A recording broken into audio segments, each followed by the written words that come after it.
Sa Aprika, biglang nagsimula ang isang alon ng mga armadong pag-aalsa na itinataboy ang impluwensya ng Rusya na matagal nang binuo ng Kremlin. Sa kabisera ng Mali, Bamako at sa ilang mga rehiyon ng bansa, naganap noong Abril 25 ang mga sabayang pag-atake sa mga pasilidad militar na direktang konektado sa mga Ruso. Ang punto rito ay ang lokal na milisya sa Mali na tinatawag na Tuareg na siguro ay narinig nyo na. Matagal na ring lumalaban sa presensya ng mga sundalong Ruso sa Mali. Nagsimula na ng aktibong labanan-laban sa Russian African Corps na dumating sa bansa bilang kapalit ng mga mandirigma ng Wagner Group. At ito ang nakakaintriga, noong 2024 pa lang ay naiulat na ang mga Tuareg ay maaring tumanggap ng suportang militar mula sa intelihensya ng Ukraine. Ako si Alexei Pechi, pag-usapan natin ito. Bago tayo magsimula, paki-subscribe sa channel, i-like ang episode, mag-comment sa video at mag-subscribe din sa aking Telegram channel na Pechi News. Nasa description ang link. Kaya nalagay sa panganib ang matagal ng impluwensya ng Russia sa Afrika na binuo ng Kremlin. Noong Abril 25 sa Bamako, Mali at ilang rehiyon, nagkaroon ng sabayang pag-atake sa mga pasilidad militar ng lokal na hunta ng mga tropang Ruso. Partikular, tinamaan ang pinakamalaking base ng Hukbo Sakati malapit sa kabisera kung saan noong umaga ng Abril 25 ay may mga pagsabog at ilang oras na matinding putukan. Naitala rin ang mga pag-atake sa Kidal, Gao, Sevare at Mapti. Sa Bamako, pansamantalang isinara ang paliparan, nagmistulang walang tao ang mga kalsada, umiikot ang mga helikopter ng militar at iniulat ng mga saksi ang putukan at tuloy-tuloy na pagsabog sa iba't ibang lugar. Ayon sa mga saksi, kahit ang bahay ni Ministro ng Depensa Sadio Camara ay nawasak. Ayon sa hukbong sandatahan ng Mali, inatake sila na hindi pa matukoy ng mga grupong terorista. Ngunit pagsapit ng tanghali ay kontrolado na umano ang sitwasyon kahit nagpapatuloy pa ang paglilinis. At ayon sa mga source ng Reuters, ang nasa likod ng mga pag-atake ay ang grupong konektado sa Al-Qaeda na Jamaat Nusrat al-Islam wal Muslimin na maaring kumilos kasama ang alyansang Tuareg na front ng pagpapalaya ng Azawad. Ipapaliwanag ko ngayon kung sino ang mga rebelde na Tuareg kung hindi mo pa sila kilala. Inanunsyo ng huling nabanggit na grupo ang pagsakop sa malaking bahagi ng Kidal, dating kuta ng mga rebelde ng Tuareg. Ang lungsod ng Kidal ang susi sa kwentong ito, kaya tandaan mo ito dahil babalikan pa natin. Kailangan kong ipaliwanag agad kung bakit mahalaga ang paksang ito para sa atin, kasi baka sabihin mo, pakinggan mo, Afrika, nasaan ang Mali, nasaan lahat ng ito, at ano ang kinalaman natin dito, bakit natin kailangan ng kwentong ito, pero sa totoo lang, sa Mali ay may direktang banggaan sa pagitan ng Russia at Ukraine. Sa ngayon, ang kapangyarihan sa Mali ay hawak ng isang militar na hunta na umakyat sa kapangyarihan matapos ang dalawang kudeta noong 2020 at 2021. Ang aktwal na leader ng bansa ngayon ay si General Assimi Goïta. Pinalakas niya ang kapangyarihan sa pagsasara ng mga partidong pampulitika noong 2025 at siniguro ang suporta para mapahaba ang pamumuno niya hanggang 2035. Noong 2021, tinawag niyang pansamantalang leader ang sarili at sinabing pansamantala ang kanilang pamahalaan. Pero malinaw na si Goïta at ang hunta ay hindi kakayanin mag-isa. Ang Rusya ang pangunahing nagbibigay ng seguridad at pampulitikang katatagan na yon sa rehime ng Mali, pumalit sa Pransya at mga kanduraning kaalyado. Pagkatapos umalis ng mga tropang Pranses at mga peacekeeper ng UN, inimbitahan ng hunta ng Mali ang mga Ruso di umano para labanan ang mga grupong Islamista. Noong una, mga bayarang sundalo ng pribadong kumpanyang militar na Wagner ang naroon. Pero mula 2025, pinalitan sila ng korpong Aprikano na diretso sa ilalim ng Ministry of Defense ng Russian Federation. Sa madaling salita, mga sundalong Ruso talaga sila. Pero ito pala ay maliit na nakikitang bahagi lang ng mas malaking problema. Ang Mali kasama ang Burkina Faso at Niger ay sumali sa tinatawag na alyansa ng mga estado ng Sahel na nakatuon sa malapit na alyansa sa Moscow. Sa tatlong bansa, tinulungan ng mga mandirigmang Ruso ang mga hunta sa pag-agaw ng kapangyarihan. Ngayon, ang mga bansang ito kasama ang Russia ay nagkokoordina ng kanilang mga posisyon sa United Nations at kumikilos laban sa impluwensya ng kanluran.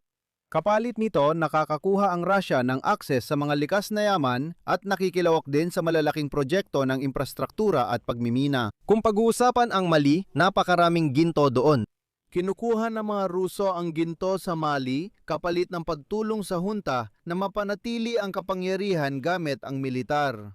Sa totoo lang, nananatili sa kapangyarihan si Assimi Goïta dahil sa mga puwersang panseguridad ng Russia na nagbabantay sa mga gusali ng gobyerno at tumutulong laban sa mga rebelde. Pero sa kabilang banda, naroon ang mga rebeldeng Tuareg. At dito mas nagiging interesante pa.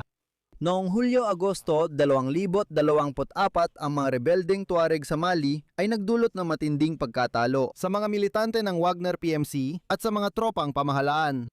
At sa parehong araw, sa parehong panahon, lumitaw ang mga unang ulat na sinusuportahan ng intelihensya ng Ukraine ang mga Tuareg. Pamunahing tanggapan ng intelihensya ng kagawaran ng tanggulan ng Ukraine nakatutok sa paglaban sa impluensya ng Rusya. Ito ang naging dahilan ng pagputol ng ugnayang diplomatiko ng Mali sa Ukraine. At dito mahalagang banggitin na noong Hulyo 2024, sa lugar ng Kinzao, Athena, yung mga rebelde na Tuareg ang sumira sa konboy ng grupong Wagner. Kinumpirma nila na may impormasyon sila mula sa Ukraine. Kinumpirma ng mga Tuareg rebelde ang pakikipag-ugnayan nila sa Ukraine at sinabi nilang ang intelihensya ng Ukraine ang nagbigay ng impormasyon para sa mga atake. Ngayon, balik tayo sa Kidal. Kasalukuyang kinukuha ng mga rebelde Tuareg ang kontrol sa lungsod na iyon. Mahalaga ang lungsod na ito dahil sa mga nakaraang taon, dito nakabase ang mga puwersang sumusuporta sa Malian Junta. Kasama na rito ang mga Russian na bayarang sundalo mula sa African Corps ng Ministry of Defense ng Russian Federation. Kasabay nito noong Abril 25, inatake ng mga Tuareg ang mga posisyon ng parehong mga Ruso sa mga lungsod ng Kati at Bamako. Ayon sa mga eksperto, ito ang pinakamalaking koordinadong pag-atake sa mga nakaraang taon at seryosong pagsubok sa rehimen ni Assimi Goïta. At mahalaga na mga otoridad ng Mali ay malaki ang pag-asa sa presensya ng mga Ruso. Humina na rin ang mga Ruso dahil sa digmaan sa Ukraine, kaya mahalagang pag-usapan at pag-aralan ang mga kaganapan sa Mali. Huwag nating isipin na ito ay malayo lang sa Afrika. Idadagdag ko rin dito ang isa pang pangyayari na hindi konektado sa Afrika pero may kaugnayan sa pagbagsak ng impluensya ng Russia sa mundo.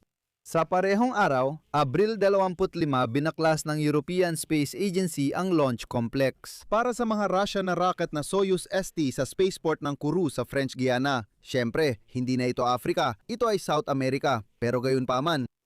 Ang 52 metrong mobile service tower ay winasak sa pamamagitan ng pagsabog at nakikita ninyo ito ngayon sa inyong mga screen.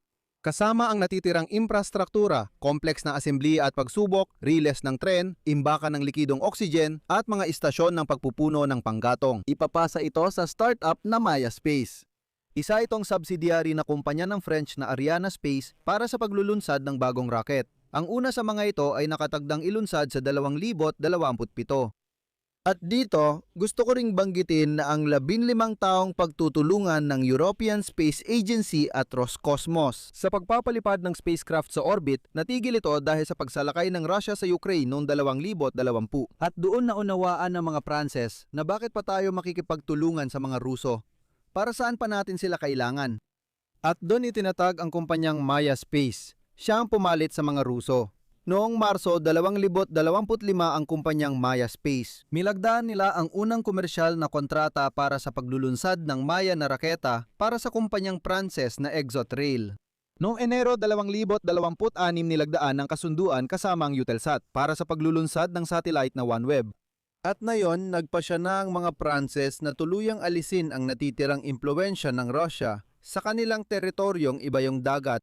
Ganito, muling nilampasan ni Putin ang lahat sa Afrika at sa South America. Mga Ruso, magalak kayo. Dito ko ilalagay ang tuldok-tuldok. Ibahagi ang opinyon at konklusyon sa comments sa episode na ito. Mag-subscribe, pindutin ang bell at mag-like. Kung nais ninyong suportahan ang channel na ito, maaari kayong magbigay ng donasyon o mag-subscribe sa sponsorship. Sa video description, may mga link at detalye kung paano suportahan ang channel ni Alexi Pichi. Piliin ang pinakakomportableng paraan para sa inyo. Salamat sa anumang suporta para sa channel na ito. Iyon lang. Ingatan ninyo ang inyong sarili. Paalam sa lahat.